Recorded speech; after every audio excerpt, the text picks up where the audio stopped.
ಇಷ್ಟೊಂದು ಅತ್ಯಂತ ಸೂಕ್ತವಾದಂತಹ ಚಿಕ್ಕಬಳ್ಳಾಪುರ ಎಸ್ಜೆಸಿಐಟಿ ಕಾಲೇಜಿನ ಬೇಜಸ್ ಆಡಿಟೋರಿಯಂನಲ್ಲಿ ನಡೆದ ಮಾಜಿ ಮುಖ್ಯಮಂತ್ರಿ ವೀರಪ್ಪ ಮೊಯ್ಲಿ ಅವರು ಬರೆದಿರುವ ವಿಶ್ವ ಸಂಸ್ಕೃತಿಯ ಮಹಾಯಾನ ಪುಸ್ತಕ ಬಿಡುಗಡೆ ಸಮಾರಂಭ ನಡೆಯಿತು.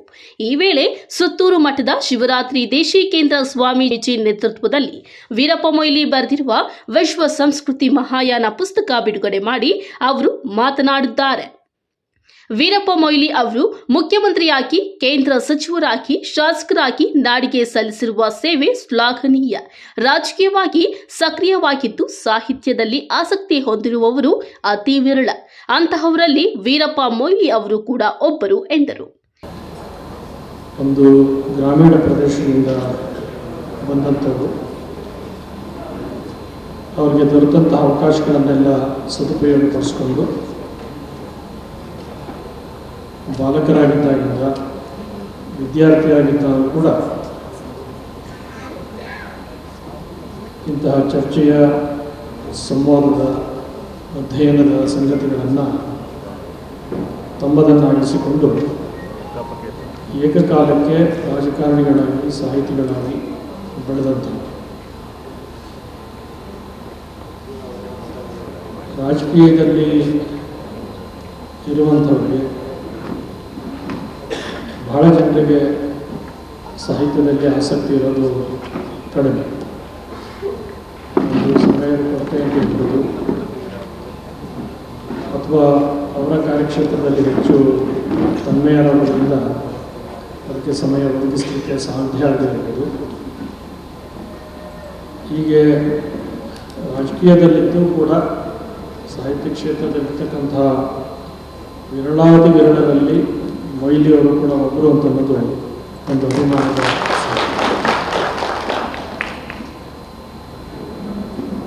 ಹಿಂದೆ ಎಷ್ಟೋ ಸಾರಿ ನಮ್ಮ ವಿಧಾನಸಭೆ ಅಧಿವೇಶನ ನಡೆಯುವ ಸಂದರ್ಭದಲ್ಲಿ MP ಪ್ರಕಾಶ್ ಇದ್ದರು, ಅದೇ ರೀತಿ ಬೇರೆ ಬೇರೆ ಕೆಲವು ಸಾಹಿತಿಗಳಿದ್ದಂಥ ಸಂದರ್ಭದಲ್ಲಿ ಅಲ್ಲಿಯ ಒಂದು ನಿಯಮಗಳ ಚರ್ಚೆಯ ಜೊತೆಗೆ ಇಂಥ ಸಾಹಿತ್ಯಿಕ ಸಂವಾದಗಳು ಕೂಡ ಆಗ್ತಾ ಇದ್ದದ್ದು ಕೂಡ ಕೆಲವರು ಗಮನಿಸಿದ್ರು. ಆದರೆ ಸಾಹಿತ್ಯಿಕವಾಗಿ ಮಾತನಾಡೋದ್ರಿಂದ ಏನೂ ಅಲ್ಲಿ ಉಪಯೋಗ ಆಗೋದಿಲ್ಲ ಅಂಥೇಳಿ ರಾಜಕೀಯವಾದಂಥ ಚರ್ಚೆಗಳ ಎಷ್ಟು ಇವತ್ತು ವಿಜೃಂಭಿಸ್ತಾ ಇರ್ತಕ್ಕಂಥದ್ದು ವಿಧಾನಸಭೆ ಇರ್ಬೋದು, ಲೋಕಸಭೆ ಇರ್ಬೋದು, ಇವೆಲ್ಲ ಗಮನಿಸ್ತಾ ಇದ್ದೀವಿ. ಹಿಂದೆ ನೆಹರು ಜೈಲಲ್ಲಿದ್ದಾಗ ಡಿಸ್ಕವರಿ ಆಫ್ ಇಂಡಿಯಾ ಅನ್ನೋದು, ಹೀಗೆ ಅಪರೂಪಕ್ಕೆ ಅನೇಕರಂತಹ ಕೃತಿಗಳನ್ನು ವಿನೋಬಾಬು ಇರ್ಬೋದು, ಗಾಂಧೀಜಿಗಳಿರ್ಬೋದು, ಅವರೆಲ್ಲ ಒಂದು ಸ್ವತಂತ್ರ ಹೋರಾಟದಲ್ಲಿ ತೊಡಗಿಸಿಕೊಳ್ಳೋದ್ರ ಜೊತೆಗೆ, ರಾಜಕೀಯ ಕ್ಷೇತ್ರದಲ್ಲಿರೋದ್ರ ಜೊತೆಗೆ ಸಾಹಿತ್ಯ ಕ್ಷೇತ್ರದಲ್ಲೂ ಕೂಡ ತಮ್ಮನ್ನು ತೊಡಗಿಸಿಕೊಂಡದ್ದು ಅನೇಕರಿಗೆ ಗೊತ್ತಿರುವಂಥ ಸಂಗತಿ. ಆದಿಚುಂಚನಗಿರಿ ಮಹಾಸಂಸ್ಥಾನದ ಮಠದ ಡಾಕ್ಟರ್ ನಿರ್ಮಲಾನಂದ ಸ್ವಾಮೀಜಿ ಮಾತನಾಡಿ, ಮೊಯ್ಲಿ ಅವರ ಸಾಧನೆ ಶ್ಲಾಘನೀಯ.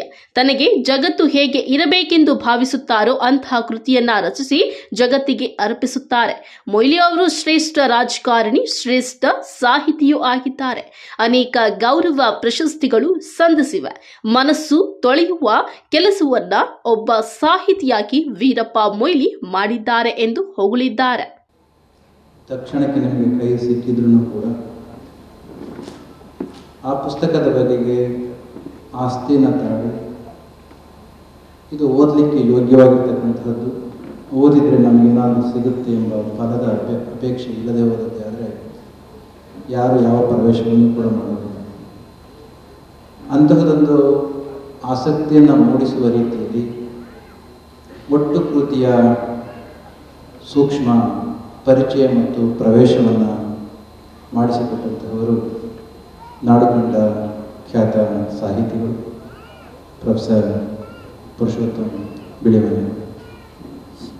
ಅವರ ಮಾತುಗಳನ್ನು ಕೇಳಿದ ಮೇಲಂತೂ ನಾವು ಇಲ್ಲಿರ್ತಕ್ಕಂಥ ಪ್ರತಿಯೊಬ್ಬರೂ ಕೂಡ ಆ ಪುಸ್ತಕವನ್ನು ಓದಲೇಬೇಕು ಎಂಬ ಆಸೆ ಖಂಡಿತ ಬಂದೇ ಬರ್ತದೆ. ಆದರೆ ಅವರು ಏನು ಅಂತ ಗೊತ್ತಾಗಬೇಕು ಅಂತಂದರೆ ಅವರ ರಾಜಕಾರಣದ ಬದುಕನ್ನು ನೋಡಿರ್ತಕ್ಕಂಥವ್ರು, ಅವರ ಸಾಹಿತ್ಯವನ್ನು, ಅವರ ಮಾನವೀಯ ಮೌಲ್ಯವನ್ನು ಮತ್ತು ಅವರು ಅನುಭವಿಸಿ ಬಂದಂತಹ ಕಷ್ಟ ಕೋಟಲೆಗಳನ್ನು ಎಲ್ಲವನ್ನು ಕೂಡ ನೋಡಿದರೆ ಅದಕ್ಕೋಸ್ಕರ ಇವತ್ತು ಪೂಜ್ಯ ಸ್ವಾಮೀಜಿಗಳು ಹೇಳಿದ ಹಾಗೆ ಕೇವಲ ಇದೊಂದು ಮಹಾಕೃತಿ ಅಲ್ಲ, ಹಲವಾರು ಕೃತಿಗಳನ್ನು ಅವರು ಬರೆದಿದ್ದಾರೆ. ಆ ಬರೆದ ಕೃತಿಗಳ ಶಕ್ತಿಯನ್ನು ಗ್ರಹಿಸಿ ಕೇಂದ್ರ ಸಾಹಿತ್ಯ ಅಕಾಡೆಮಿ ಪ್ರಶಸ್ತಿ ಸಿಕ್ಕಿದೆ, ಸರಸ್ವತಿ ಸಮ್ಮಾನ್ ಪ್ರಶಸ್ತಿ ಸಿಕ್ಕಿದೆ ಮತ್ತು ಮೂರ್ತಿದೇವಿ ಪ್ರಶಸ್ತಿಗಳು ಸಿಕ್ಕಿದೆ. ಬಹುಶಃ ನಮ್ಮ ನಾಡಿನ ಇಬ್ಬರಿಗೆ ಮಾತ್ರ ಸರಸ್ವತಿ ಸನ್ಮಾನ ಪ್ರಶಸ್ತಿ ಸಿಕ್ಕಿರ್ತಕ್ಕಂಥದ್ದು, ಒಂದು ಭೈರಪ್ಪ ಅವರಿಗೆ ಮತ್ತು ಇಂತಹ ವ್ಯಕ್ತಿ ಈ ಭಾಗದಲ್ಲಿ ಸಂಸದರಾಗಿ ರಾಜಕಾರಣದಲ್ಲಿ ಎಲ್ಲರಿಗೂ ಇರ್ತಕ್ಕಂಥದ್ದು ಒಂದು ಕಡೆ, ಆದರೆ ನಮ್ಮ ಚಿಕ್ಕಬಳ್ಳಾಪುರ ಪ್ರಾಂತ್ಯದಲ್ಲಿ ಸಂಸದರಾಗಿ ಮಂತ್ರಿಯಾಗಿ ಕೇಂದ್ರ ಮಂತ್ರಿಯಾಗಿ ಕೆಲಸ ಮಾಡಿದಿರ್ತಕ್ಕಂಥದ್ದು ತುಂಬ ಸಂತೋಷವಾಗಿರ್ತಕ್ಕಂಥ ಒಂದು ವಿಚಾರ. ಅವರು ಬರೀತಕ್ಕಂಥ ಪ್ರತಿಯೊಂದು ಕಾವ್ಯ ಸಾಹಿತ್ಯದಲ್ಲಿ ಯಾವುದಾದ್ರೂ ಒಂದು ಮೆಸೇಜನ್ನು ಸಮಾಜಕ್ಕೆ ಕೊಡ್ತಕ್ಕಂಥದ್ದು.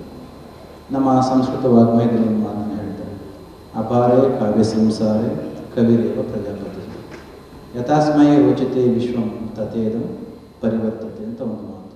ಏನಾಗಂದ್ರೆ ಸಮಾರಂಭದಲ್ಲಿ ಆದಿಚುಂಚನಗಿರಿ ಮಠದ ಮಂಜುನಾಥ ಸ್ವಾಮೀಜಿ, ಮೂಡುಬಿದ್ರೆ ಆಳ್ವಾಸ್ ಶಿಕ್ಷಣ ಸಂಸ್ಥೆಯ ಅಧ್ಯಕ್ಷ doctor Mohan Alva, professor Radhakrishna, Congress ಮುಖಂಡರಾದ Keshava Reddy, Yaravalli Ramesh, S M Muniswamy, Muniyappa, C R Gowda, Anjanappa, K R Nagaraju ಸೇರಿದಂತೆ ಗಣ್ಯ ಮುಖಂಡರು ಹಾಜರಿದ್ದರು. Kalvara Arun, M M TV news, Chikkaballapur.